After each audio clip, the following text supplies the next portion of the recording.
America's F1 team sorry. America's F1 team Cadillac are on absolute fire in their debut Formula 1 season. And by on fire, I mean literally on fire. At this point, it feels like every other race weekend ends with smoke pouring out the back of one of their cars. So what exactly has gone so wrong for the all-American outfit that it's got Sergio Perez and Valtteri Bottas ready to book the same therapy session as Max Verstappen? Because, believe it or not, the biggest problem with Cadillac this year isn't actually that they're slow. It's actually something much dumber. This is hard rubber. Take off those softs, put on them good old hards, and with that, let's talk about it. Now, when Cadillac officially joined the Formula 1 grid in 2026, there was always going to be one big question. How competitive could a brand new team really be?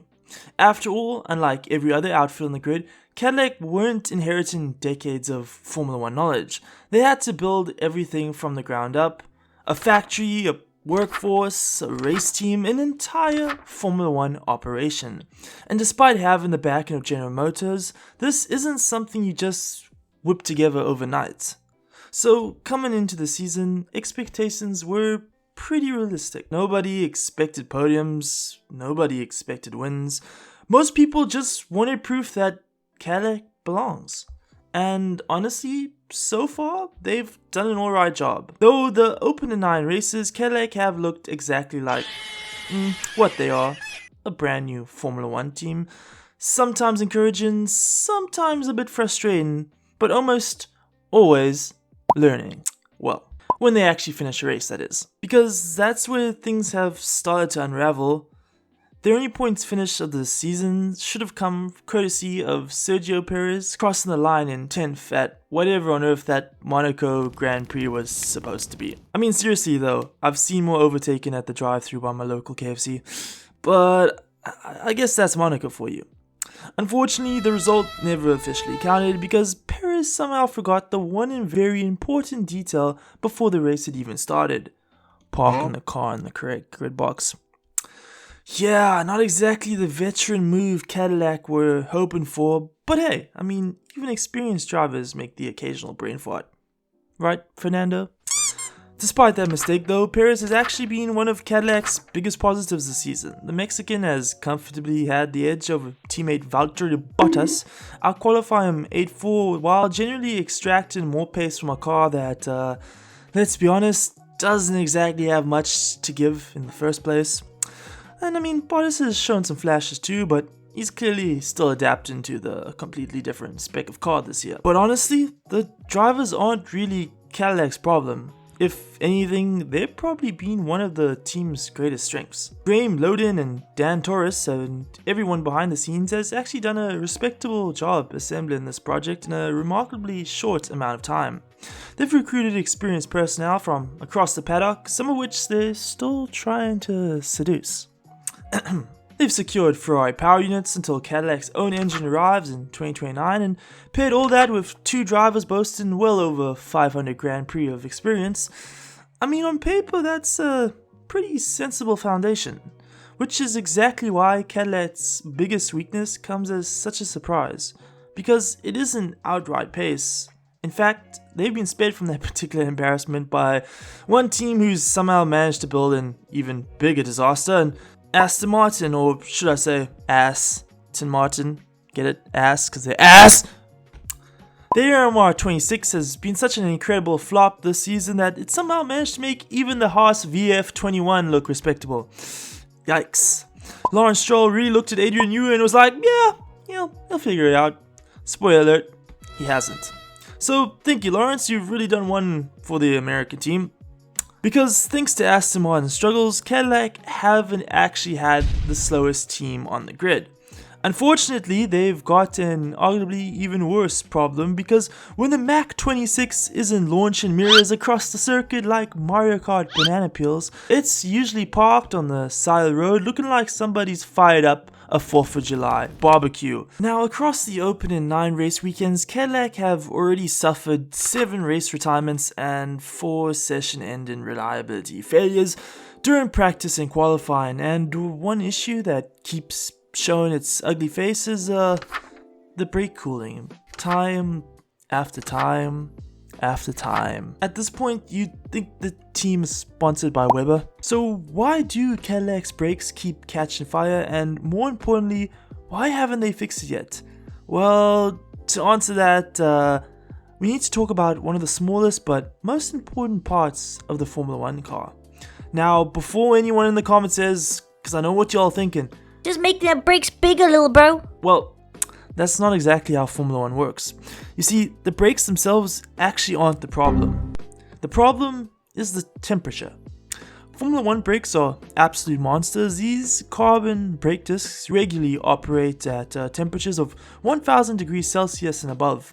To put that in perspective, that's hotter than Max Verstappen wearing a wig. Yeah, so not exactly your average set of brakes on your mum's Toyota Corolla.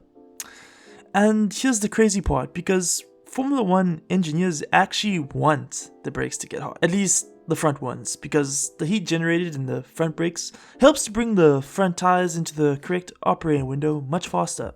Especially during qualifying, when every single corner matters, you actually want a little bit of heat to spice up those fresh sets of soft rubber. The rear brakes though, that's where it gets a little more complicated. You see, unlike the fronts, the rear tires are already generating huge amounts of heat just from putting the power down. So every little bit of wheel spin adds a bit more extra temperature that they probably don't need. Now combine that with a hot circuit, heavy braking zones, a full fuel tank, and suddenly you've got a recipe for disaster. If those rear brakes can't get rid of that heat quickly enough, then brake performance starts dropping, heat transfers to the rear of the tires, tire degradation gets worse, and the rear of the car starts sliding around like it's an ice rink. And eventually, everything just starts cooking itself, so quite literally. So which brings us to one of the smallest but most important parts of the entire car, the brake ducts. Now, the brake ducts are actually pretty simple. It's very difficult to simplify it. Think of them like the radiator on your road car. Their entire job is to channel air towards the brakes. The role of the brake duct is simply to cool the braking component. More airflow, more cooling, simple, right? So why doesn't every team just make them absolutely massive? You're not only trying to find an accurate solution, but you're trying to do it in the most efficient manner possible. Well, because my friend, Formula 1 engineers hate simple answers pretty much. Brake ducts sit in one of the most aerodynamically sensitive areas of the entire car. Make them too large and suddenly you're disturbing the airflow around the tires, the front wing, the floor, and before you know it, months of aerodynamic development by the airbenders at the factory have just gone straight out the window. So every single Formula 1 team is trying to answer the same question: how small can we make these ducts without setting the car on fire? And that's the question the best teams on the grid have spent decades trying to answer. Red Bull, Ferrari, Mercedes, McLaren. Even Adrian Newey has occasionally been called out by the brake cooling over the years. So imagine trying to nail that balance in your very first Formula 1 season. That's exactly where Cadillac have found themselves. So how did they approach it? Well, just put them on the car and drive as fast as you can. Basically, they looked at what the top teams were doing, and then they looked at their own brake ducts and apparently decided, mine can be smaller. Which is a sentence that almost never ended well for anyone. From everything we've seen, Cadillac went with an incredibly aggressive brake design, tiny coolant inlets, less drag, a little more aerodynamic performance. At least, that was the idea. If you hear anything about the brake ducts, it's probably because there's an issue. The reality, the brakes simply weren't getting enough cooling and the temperatures just started rising, and now if you're vying for race wins, maybe that's a gamble worth taking, but if you're a brand new team that's desperately trying to gather data, it's a very different story. Because right now, Cadillac don't need another tenth of a second, they need laps. Every lap completed teaches you something, and every retirement teaches you, well, how good the Marshall's fire extinguishers are. It's clear that both drivers have finally run out of patience. After retiring just 4 laps into the Austrian Grand Prix, Sergio Perez admitted to the team that it simply can't keep suffering these kinds of reliability issues if they really want to move forward. And Bottas wasn't exactly thrilled either. After parking his Cadillac only 2 laps into the race, he made it pretty clear he'd happily accept a slower car if it meant actually finishing the race. And honestly, he's absolutely right, because at this stage of Cadillac's journey, reliability is worth far more than chasing an extra position at the back of the grid. The good news, there are finally signs that Cadillac maybe have found a solution. Before the British Grand Prix, Bottas confirmed the team had introduced modifications aimed at specifically improving the brake cooling, and I mean, to be fair, neither car caught fire, and both cars made it to the checkered flag, which, believe it or not, is, I guess, genuine progress. Now, whether that's because of the upgrades or simply because the Silverstone was much cooler than Austria, we're still not too sure. The real test is still to come, because there's one race later this month that's sure to tell us everything we need to know: the Hungarian Grand Prix. If Cadillac can survive Budapest without another 4th of July barbecue, then maybe, just maybe, America's Formula 1 team has finally put the fire out. Now, before everyone writes Cadillac off as another failed Formula 1 project, I think it's worth remembering one very important thing. This is exactly what year 1 is supposed to look like. Messy, frustrating, occasionally on fire, but above all else, a learning experience. Because despite all the retirements, the brake fires, the reliability headaches, Cadillac haven't been standing still. In fact, it's quite the opposite. Since the opening race of the season, the team have reportedly found just over 2 seconds of lap time through development. 2 seconds. In Formula 1, that's enormous. Now, sure, they're still towards the back of the grid, but finding that amount of performance in just a few months tells you something much more important, that the development direction is working. Now they simply need the reliability to catch up. Now, if there's one company I'd back to figure that out, it's General Motors. Because sometimes people talk about Cadillac like they're just another Formula 1 team, but in reality, they're not. You see, this is one of the biggest manufacturers on the planet, a company with decades of motorsport success. Between Chevrolet's dominance in NASCAR, their success in IndyCar, Cadillac's IMSA program, and their hypercar project in the World Endurance Championship, General Motors already knows how to build winning race cars. Formula 1, though, is a complete different beast. Nobody's denying that. But learning how Formula 1 works and learning how to build a successful racing organization are 2 very different things. Cadillac already have one of those, now they just need to master the other, because, make no mistake, Formula 1 is brutal. It doesn't care how successful you've been somewhere else, it'll expose every weakness you've got.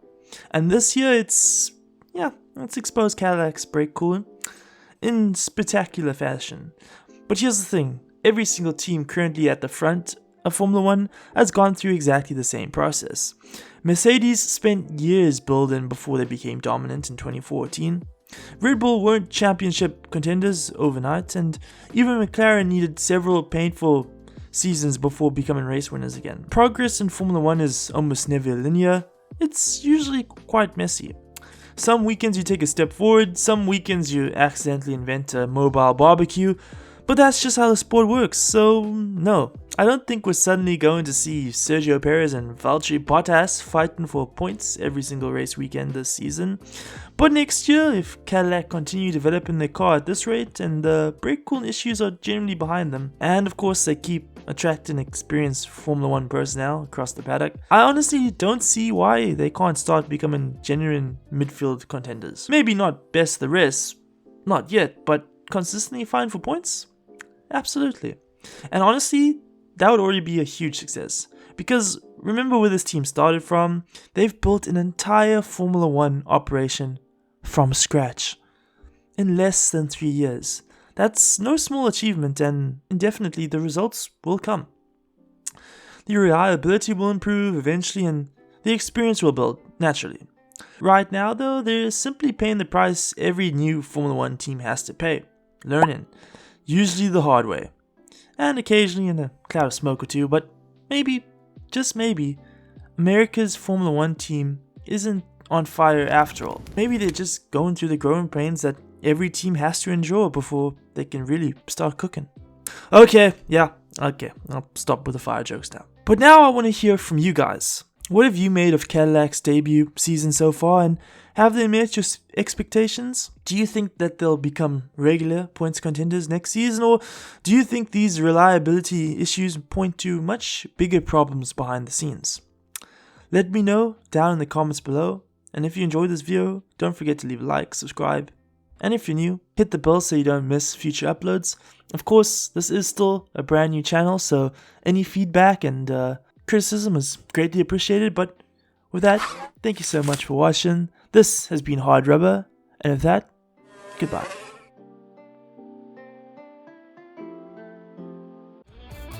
Jump in the Cadillac, girl, let's put some miles on it. Anything you want, just to put a smile on it. You deserve it, baby, you deserve it all. And I'm gonna give it to you.